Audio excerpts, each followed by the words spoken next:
সব কিছুই সমসাপেক্ষ ব্যাপার। এর সঙ্গে যদি আমরা নির্বাচন প্রক্রিয়া আরও উন্নত করতে চাই, নির্বাচন সংস্কার কমিশনের সুপারিশমালা বাস্তবায়ন করতে চাই, তাহলে প্রয়োজনীয় সংস্কারের বিস্তৃতি ও গভীরতা অনুসারে নির্বাচন কমিশনকে সময় দিতে হবে। আমি সকল প্রধান সংস্কারগুলো সম্পন্ন করে নির্বাচন আয়োজন করার ব্যাপারে বরাবর আপনাদের কাছে আবেদন জানিয়ে এসেছি।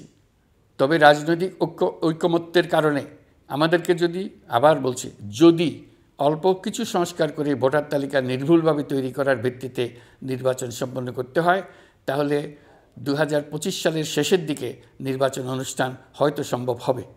আর যদি এর সঙ্গে নির্বাচন প্রক্রিয়া এবং নির্বাচন সংস্কার কমিশনের সুপারিশের পরিপ্রেক্ষিতে এবং জাতীয় ঐকমত্যের ভিত্তিতে প্রত্যাশিত মাত্রার সংস্কার যোগ করি, তাহলে অন্তত আরও 6 মাস অতিরিক্ত সময় লাগতে পারে।